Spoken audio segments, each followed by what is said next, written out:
Common चीज़ है जो मेरी जनरेशन फेस कर रही है. एंड आजकल बम्बल और टिंडर के ज़माने में it's very easy to find hookups, right. Casual relationships और सिचुएशनशिप्स का ज़माना आ गया, राइट. तो people are meeting each other and no one wants to commit in this time, right. And specially अगर आप मेट्रोपॉलिटन सिटी में रह रहे हो, जैसे दिल्ली हो गया, मुंबई हो गया, फिर बैंगलोर हो गया, तो it's very common here, right, हमारी जनरेशन में. तो इसका क्या सोल्यूशन है, राइट. बहुत सारे लोग एक जेन्युइन कनेक्शन ढूंढते हैं, वो नहीं मिलता है, तो they just succumb to this idea of hookups, of going on Bumble, swiping right and left. And इसमें बहुत सारे लोगों को ना सेल्फ एस्टीम इश्यूज भी हो जाते हैं, क्योंकि if you are a man, right, अगर आप एक लड़के हो और आप you are looking for love, right, तो it's very hard to find it, especially on Bumble या फिर टिंडर, राइट. तो इसका क्या हल है इसका. एंड मतलब what was it like for you when you were 20 to 30 की एज में. थोड़ा मैं डर रहा हूँ ऐसे क्वेश्चन पूछ करके, ऐसा मैंने कभी पूछा नहीं, से बात नहीं करी इस तरह की कभी. It's okay. So sometime it's okay to have open conversation, ठीक है, नथिंग रॉन्ग इनटू दैट. पहली बात तो ये बम्बल और टिंडर, ये basically these are not a platform to find a love, right. These are the platform to find something else which is not love. आपको जो थोड़ा सा और पीछे चलते हैं, जो एक वर्ड है लव या जिसको प्यार बोलते हैं, बेसिकली आपका जो बैकग्राउंड है, आप बेसिकली उसी से बने होते हो. Because when father and mother get intimate with each other, जभी तो आपका जन्म होता है. उसके बाद में दूसरा सबसे इम्पॉर्टेंट चीज़ ये है, दुनिया में सबसे पहला इंसान जो आपसे प्यार करता है वो आपकी माँ होती है. तो आपको वो समझना पड़ेगा कि एक माँ जो होती है वो आपको प्यार करती है, आपके फादर जो हैं वो आपको प्यार करते हैं, आपके घर में अगर बुआ हैं, चाचा हैं, ताऊ हैं, दादा हैं, दादी हैं, वो सब आपको प्यार करते हैं. और इन सब के प्यार में अंतर होता है ना.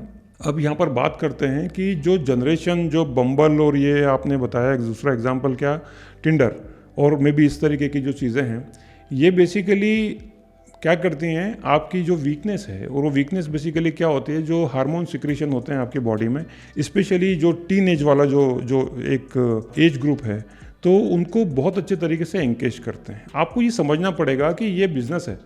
आपको ये समझना पड़ेगा कि ये बेसिकली ये फ़ोटो दिखा करके, ये पोर्नोग्राफिक और बहुत ज़्यादा आपको जो अराउजल जो इमेजेस हैं वो दिखा करके आपको हुक करने की कोशिश करते हैं.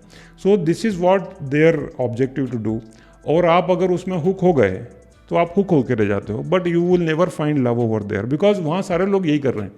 समझ रहे हो, आज आपको ए पसंद आया, कल आपको लगता है कि नहीं यार ए में तो ये चीज़ कमी है, आपको बी पसंद आ रहा है, ये सी पसंद आ रहा है. एग्जैक्टली इतने सारे चॉइसेस हैं, राइट. तो आप जा रहे हो, आप हज़ारों लोगों को देख रहे हो प्लेटफॉर्म पर, राइट. एंड अगर आप किसी से बात भी करना भी स्टार्ट करते हो, राइट, तो बात करते करते बीच में अगर आपको लगा कि नहीं ये बंदा में ये एक कमी है, राइट, तो आप इमीडिएटली बाकी जो 1000 लोग हैं उनको देखने लग जाते हो कि मैं कोई और परफेक्ट पार्टनर चूज कर लूँगा अपना एंड ऑल दैट.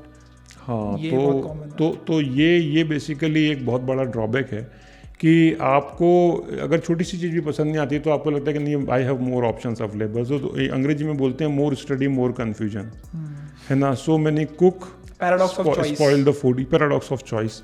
तो बेसिकली यही होता है कि आपके पास में मल्टीपल चॉइसेस होती हैं और वास्तव में आपके पास एक चॉइस भी नहीं होती. Are you understanding. सो यहाँ पर आपको लगता है कि नहीं ये नहीं तो ये नहीं तो ये नहीं तो ये, कोई तो मेरे लिए, एंड वो जो परफेक्टनेस है उसके लिए आप भटकते रहते हो. और life is not this to find the perfectness कि आपको परफेक्ट मैन चाहिए कि आपको परफेक्ट वुमन चाहिए, परफेक्ट गर्ल चाहिए.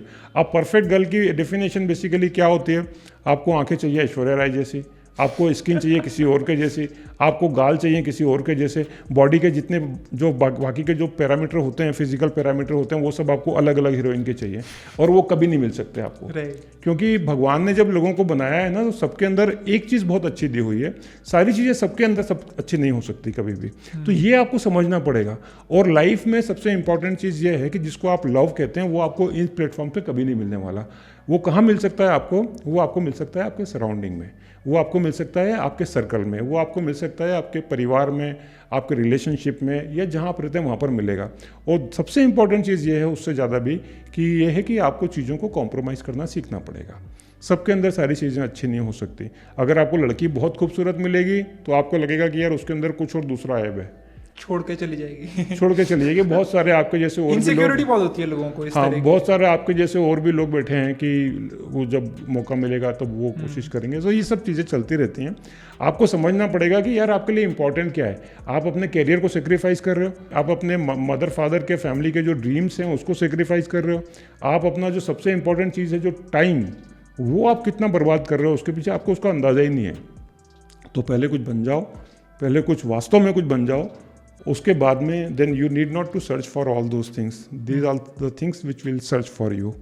तो this is the important thing. ये दिमाग में बहुत अच्छे तरीके से डाल लेना चाहिए कि लाइफ में जब तक मैं कुछ बनूंगा नहीं, ये सारी चीज़ें सेकेंडरी हैं। तो प्राइमरी आपका फोकस कहाँ होना चाहिए वो आप फाइंड आउट करो।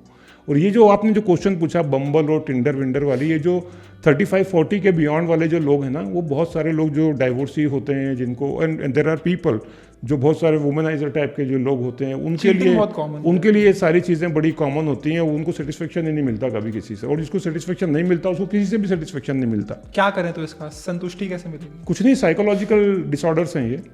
देर आर सर्टेन साइकोलॉजिकल डिसऑर्डर्स हैं। यहाँ पर बहुत सारी साइकोलॉजिकल काउंसलिंग करने की ज़रूरत होती है ऐसे लोगों को, है ना। तो यहाँ पर आप काउंसलर के पास में जाइए, और अगर आप कम एज में इन सब चीज़ों में अगर आप इंडल्ज हो चुके हो तो बहुत जल्दी, जितनी जल्दी हो सके उससे आप बाहर आने की कोशिश करो।